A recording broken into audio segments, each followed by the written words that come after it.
The roar of a dying engine on a deserted Arizona highway changed a 16-year-old runaway's life forever. When he offered a greasy wrench to a stranded Hell's Angel, he expected a beating. What he got the next morning was the earth-shaking thunder of 120 Harleys coming for him. The Mojave Desert doesn't care if you're a 16-year-old boy running for your life or a hardened outlaw biker. It bakes everyone exactly the same. It was mid-August, and the heat radiating off Highway 93 just outside of Kingman, Arizona, was thick enough to choke on. Toby Mitchell was hiding behind the rusted dumpsters of a long-abandoned Sinclair gas station. He was 90 pounds soaking wet, covered in 3 days of road dirt, and nursing a bruised rib that made every breath feel like a rusty nail puncturing his lung. He was running from a state-sponsored hellhole in Phoenix, a group home run by a man named Richard Cobb, who used a leather belt and a heavy fist to keep the county checks rolling in without spending a dime on the kids. Toby had made it this far by hitchhiking in the beds of pickup trucks, but now he was stuck. He had half a bottle of warm water and $3 to his name. The silence of the desert was absolute, terrifying, and vast. Then the silence broke. It started as a deep, guttural thumping in the distance, quickly turning into a violent metallic rattling. Toby peeked around the edge of the dumpster. A motorcycle was limping down the shoulder of the highway. But this wasn't just any motorcycle. It was a massive, heavily customized 1978 Harley-Davidson shovelhead, and the man riding it looked like he was carved out of a granite mountain. The bike sputtered, coughed a violent cloud of black smoke, and died right in front of the abandoned gas station. The rider let out a string of curses that echoed off the canyon walls. He kicked the kickstand down with a heavy steel-toed boot and stepped off. Toby shrank back into the shadows. He knew enough about the world to know who this man was. He wore faded denim and heavy black leather in the 100-degree heat. On the back of his cut, the leather vest was the unmistakable winged death head logo. Above it, the top rocker read Hell's Angels, and the bottom rocker read Arizona. This was Arthur Pendleton, known to anyone in the Cave Creek chapter as Grizzly.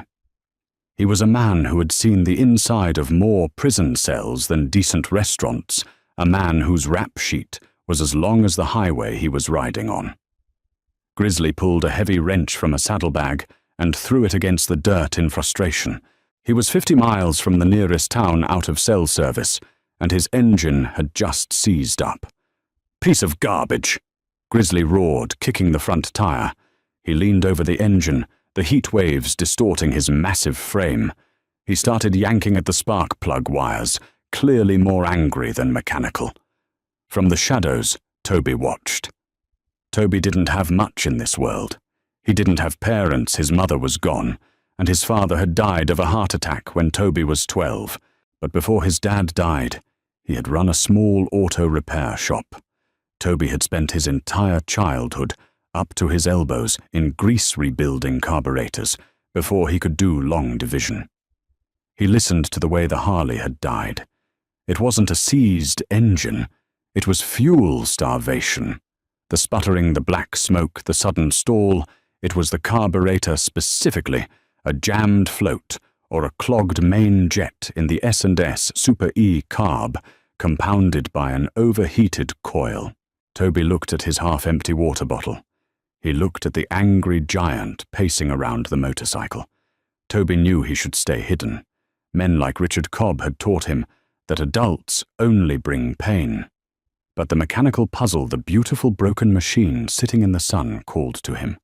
Taking a shallow, painful breath, Toby stepped out from behind the dumpster. "You're flooding it?" Toby's voice cracked, dry and quiet. Grizzly whipped around his hand, instinctively dropping toward the heavy hunting knife strapped to his belt. His eyes narrowed beneath a thick, sweat-soaked bandana. He looked at the scrawny, dirt-caked teenager standing 10 feet away. "What did you say to me, kid?" Grizzly's voice sounded like gravel grinding in a cement mixer. "I said, "You're flooding it," Toby repeated, taking a cautious step closer. His eyes fixed on the bike. "When you kept twisting the throttle trying to keep it alive, you dumped too much gas into the manifold. But that's not why it died. It sounded like it starved out. Your S&S carb, the main jet, is clogged. Probably bad gas from a tank with rust in it." Grizzly crossed his massive arms, revealing a tapestry of faded prison tattoos. He stared at the kid sizing him up. "And what does a street rat like you know about a shovelhead?" "My dad," Toby said softly. "He taught me. I can fix it, or at least I can get it running enough to get you to Kingman." Grizzly looked up and down the empty, desolate highway. No cars were coming. He looked back at the kid. "You mess up my bike, kid, I'll bury you under that dumpster. You understand me?" Toby nodded. "I need your tools, and I need a piece of thin wire, a guitar string or wire from a wire brush, if you have one." Grizzly huffed, stepping back and gesturing to the leather tool roll laid out on the dirt. "Show me what you got, mechanic." For the next 2 hours, the Arizona sun beat down mercilessly as Toby went to work. He was in his element. The fear of the Hell's Angel standing over him faded into the background, replaced by the familiar, comforting smell of gasoline and oil. Toby carefully removed the air cleaner cover, exposing the carburetor. His small, nimble fingers worked the wrenches with a practiced grace that surprised Grizzly. The biker stood nearby, smoking a cigarette, watching in silence. "So," Grizzly finally grunted, breaking the long silence. "What's a kid doing out here in the middle of nowhere? You don't look like you're on a family vacation." Toby's hands froze for a fraction of a second, then resumed their work. He carefully unscrewed the float bowl. "Just traveling." "Traveling." Grizzly repeated, a dry chuckle escaping his lips. "Right. With no backpack, no food, and a bruised face. You're running." Toby didn't answer. He carefully pulled the main jet out. It was completely blocked with a piece of debris, a flake of rust from the old gas tank. "Got a wire brush?" Toby asked, ignoring the biker's deduction. Grizzly reached into his saddlebag, pulled out a small brass brush used for cleaning spark plugs, and handed it over. Toby snipped a single bristle off the brush with a pair of pliers and meticulously fed it through the tiny hole in the brass jet, clearing the obstruction. "Running from the law?" Grizzly asked, taking another drag of his cigarette. "No," Toby said quietly. He reinstalled the jet and began reassembling the carburetor bowl. "Running from a place. A guy, Richard Cobb. He runs a foster home in Maricopa County." Grizzly's jaw tightened slightly. He didn't press for details. He didn't need to. The flinch in the boy's shoulders, the way he guarded his ribs, the sheer desperation in his eyes, Grizzly recognized the signs. 30 years ago, before the patches, before the Brotherhood, Grizzly had been a kid running from heavy hands too. "He hit you?" Grizzly asked, his voice losing a fraction of its edge. "He hits everybody," Toby muttered, tightening the last bolt on the air cleaner. "But he locks you in the basement if you try to leave. I got out a window." Toby stood up, wiping his greasy hands on his already filthy jeans. He was panting slightly from the heat and the exertion, but he looked at the motorcycle with satisfaction. "All right," Toby said, backing away. "Give it a try. Don't touch the throttle. Just hit the starter and let the idle circuit catch it." Grizzly looked at the boy, then threw his leg over the heavy machine. He turned the ignition switch, reached down, and pressed the starter button. The starter whined for a second, and then, with a deafening roar, the shovelhead roared to life. It didn't sputter. It didn't choke. It settled into that steady, rhythmic potato-potato heartbeat that every Harley rider lives for. A massive grin broke through Grizzly's thick beard. He revved the engine, once the sound echoing triumphantly across the desert. He killed the engine, put the kickstand down, and walked over to Toby. The giant biker reached into his front pocket and pulled out a thick silver money clip. It was stuffed with $100 bills. He peeled off 300s and held them out to the boy. "That's for the tow truck I didn't have to call and the time I didn't have to waste," Grizzly said. Toby stared at the money. $300 was a fortune. It was bus tickets to a new state food for weeks, a new pair of shoes. But Toby shook his head, taking a step back. "I don't want your money," Toby said, his voice trembling but firm. Grizzly frowned, confused. "Don't be stupid, kid. Take the cash." "No," Toby insisted, looking up into the biker's hardened eyes. I just have a favor to ask. When you ride out of here, if you see any cops on the highway, or if you see a dark green Ford Explorer, don't tell them you saw me. Please, just pretend I was never here."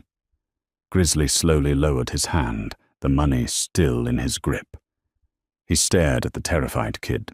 The absolute fear in Toby's eyes wasn't the fear of getting caught stealing. It was the visceral, soul-crushing fear of an abused animal knowing the butcher was looking for it. Grizzly tucked the money back into his pocket. He reached out and put a massive, heavy hand on Toby's shoulder. Surprisingly, the grip was gentle. "You have the word of Arthur Pendleton," Grizzly said solemnly. "I ain't seen nobody. You stay safe, kid." Grizzly walked back to his bike, fired it up, and tore out onto Highway 93, leaving a cloud of dust in his wake. Toby watched the tail light fade into the distance as the sun began to set, painting the desert sky in bruised shades of purple and red. For the first time in days, Toby felt a tiny shred of accomplishment. He had done a good thing, but out in the desert, good deeds don't offer protection from the dark. By 11 p.m., the temperature had plummeted. Toby was curled up under a piece of discarded cardboard behind the dumpsters, shivering violently. Exhaustion had finally pulled him into a restless sleep. He didn't hear the tires crunching on the gravel. He didn't see the headlights sweep across the abandoned gas station. The first thing Toby felt was a heavy boot kicking him directly in his injured ribs. Toby screamed, scrambling backward into the dirt. A harsh, blinding flashlight beam hit him squarely in the face. "Found the little rat," a voice sneered. Toby squinted through the glare. Standing over him were two men. One was Deputy Miller, a corrupt local cop from Maricopa County, who was known to do off-the-books favors. The other man, holding a heavy wooden flashlight, was Richard Cobb. Cobb was a tall, wiry man with cold, dead eyes. He ran his group home like a penal colony, skimming the state funding to line his own pockets. And he couldn't afford to have a runaway talking to child services. "You thought you could make a fool out of me, Toby." Cobb spat, stepping forward and grabbing the boy by the collar of his t-shirt, hauling him to his feet. "You thought you could just walk away from my house. Let me go." Toby thrashed, coughing, as pain exploded in his chest. Deputy Miller leaned against the squad car, a dark green Ford Explorer, lighting a cigarette. "Make it quick, Richard. We don't have jurisdiction out here. Throw him in the back. Let's get back to Phoenix." Cobb backhanded Toby across the face, a vicious blow that sent the boy crashing back into the dirt, splitting his lip open. Toby tasted blood, hot and metallic. "You're going to learn respect tonight, boy," Cobb hissed, unbuckling his heavy leather belt.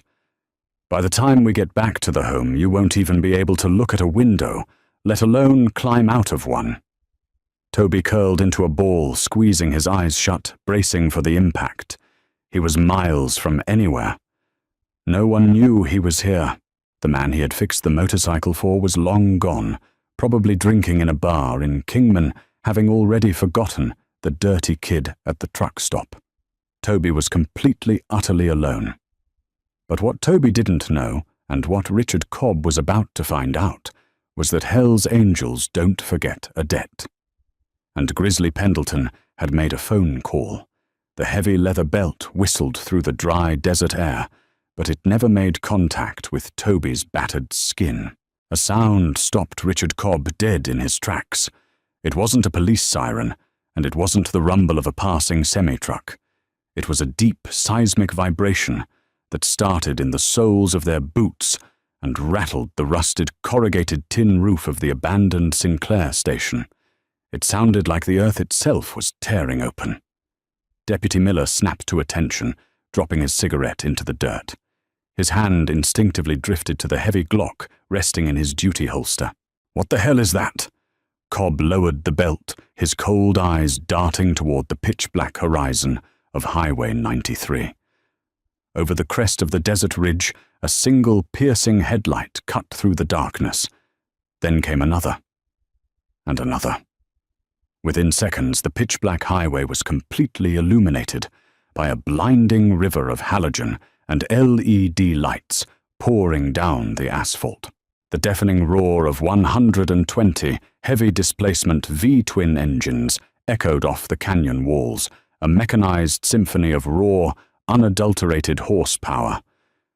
"Get in the car," Miller ordered, panic suddenly bleeding into his voice. He had been a cop long enough to recognize the formation, the staggered riding style, and the sheer volume of the pack. "Cobb, grab the kid and get in the damn car now." But it was too late. The lead riders didn't just pass by the gas station. They downshifted in unison, a chorus of heavy engine braking that sounded like gunfire, and swarmed the gravel lot. They moved with military precision. Dust billowed into the night air, choking the glow of the headlights, as dozens of massive customized Harley-Davidsons circled the dark green Ford Explorer. They boxed the vehicle in completely, parking tire to tire. The bikers didn't shut off their engines right away. They let them idle the collective potato-potato rhythm, creating a suffocating wave of sound and exhaust heat. Toby, still huddled in the dirt, peeked through his arms. Through the settling dust, he saw the flash of leather, the glint of chrome, and the unmistakable winged death head patches. The Hells Angels had returned. At the front of the pack, riding a flawlessly restored 1978 Shovelhead, was Grizzly. Grizzly hit his kill switch. Like a wave, the other 119 riders killed their engines. The sudden silence that fell over the desert was heavier and far more terrifying than the noise had been. Grizzly kicked his stand down and stepped off his bike. He didn't look like the frustrated, stranded rider from that afternoon. Surrounded by his brothers from the Cave Creek Phoenix and Nomads chapters, he looked like a warlord. Beside him stepped a man even larger, wearing the President rocker, on his cut a legendary Arizona biker known strictly as Dutch Higgins. Deputy Miller. Dutch said, his voice carrying effortlessly across the tense air. He didn't ask a question. He stated a fact. "You're a long way out of Maricopa County jurisdiction, and you seem to be harassing our mechanic." Miller swallowed hard, pulling his shoulders back desperately, trying to project an authority he didn't possess. "This is official state business. We have a runaway. Stand down or I'm calling for backup." A dark, menacing laughter rippled through the crowd of leather-clad men. "You're 50 miles from a cell tower. Miller!" Grizzly rumbled, stepping forward until he was just inches from the corrupt deputy.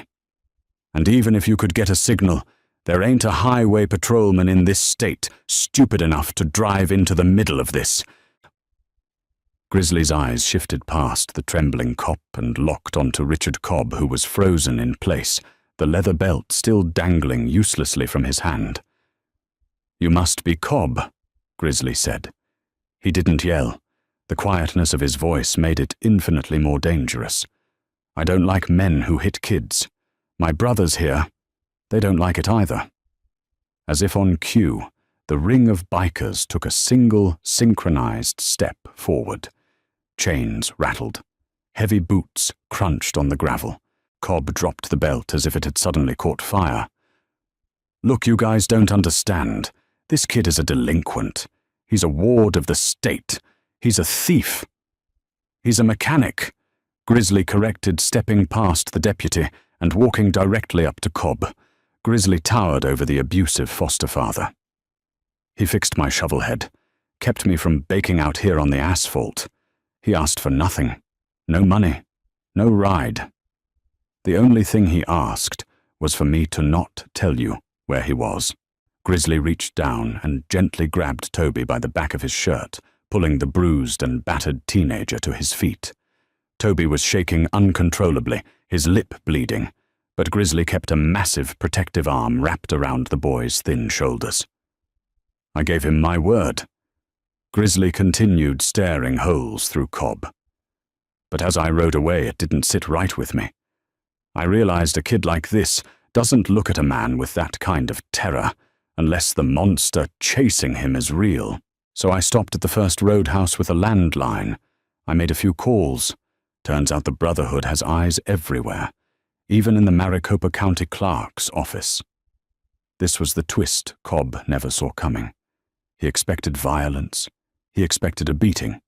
What he didn't expect was a highly organized syndicate with a far-reaching intelligence network. Dutch stepped forward, pulling a thick manila envelope from his leather saddlebag. He tossed it onto the hood of the Ford Explorer. It landed with a heavy smack. "My sergeant-at-arms is very good with numbers," Dutch said, casually leaning against the police cruiser. He took a look at the state funding you receive for your little group home, Cobb. Then he looked at your offshore banking routing numbers. It's amazing how much money you're skimming while these kids starve. We also got photographs from the basement you keep them locked in, courtesy of a brother who handles HVAC repairs in your neighborhood. Cobb's face went entirely pale.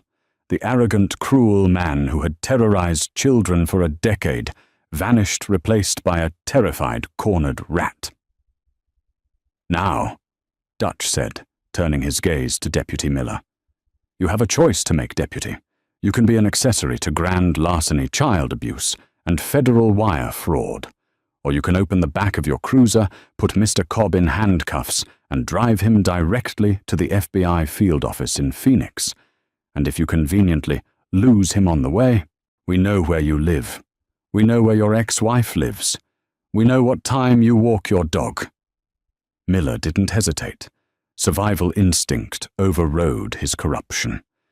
He unclipped his handcuffs, grabbed Cobb by the collar, and slammed him against the side of the Explorer.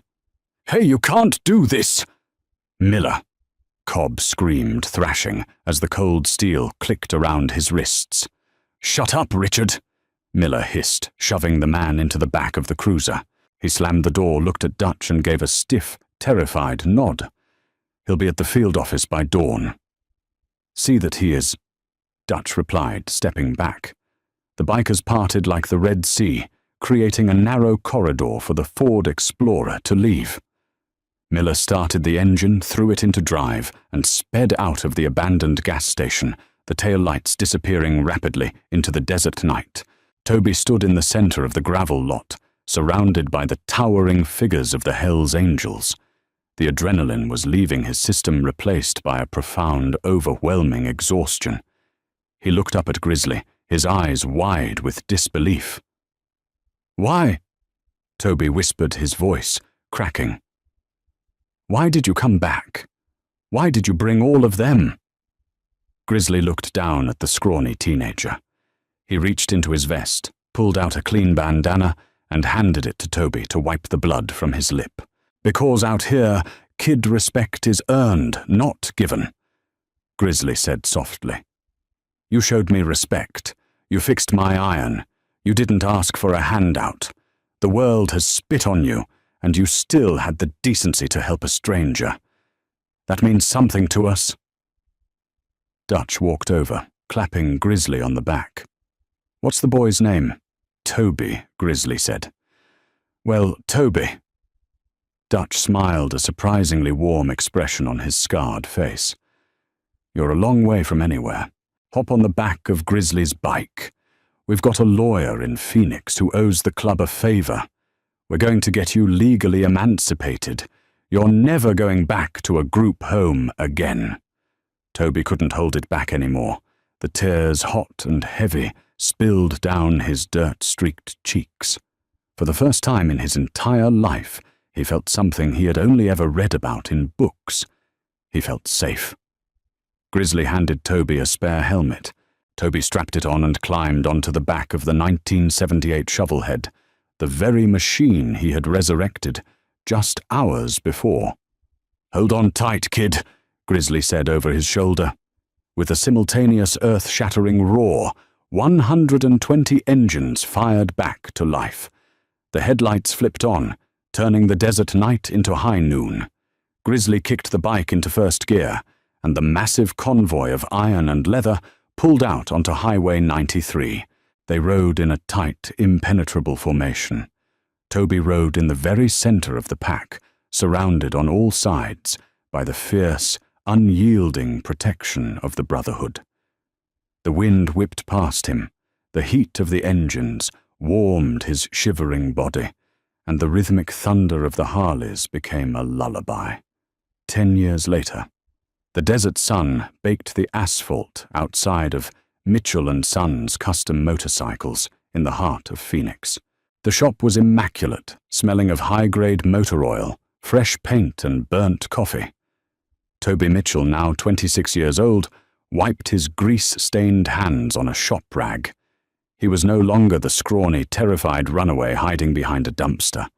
He was a master mechanic, heavily muscled with a confident, easygoing smile. He owned the building, the land, and a reputation as the best vintage engine builder in the Southwest. The bell above the shop door jingled. Toby didn't have to look up to know who it was. The deep rumbling idle of the shovelhead outside gave it away immediately. Grizzly, his beard entirely grey now, but his frame just as imposing, walked into the shop. He was wearing his cut, the Arizona rocker, proudly displayed. "She's running a little rich." "Toby," Grizzly grumbled, tossing his leather gloves onto the front counter. "I think the float needs adjusting." Toby laughed, tossing the shop rag aside. "I told you last week, old man, you need to stop messing with the idle screws when you get bored at red lights." "Just fix it, kid." Grizzly grinned, leaning against the counter. Toby walked around the counter, pulling a wrench from his back pocket. He paused, looking at the older man. The man who had saved his life.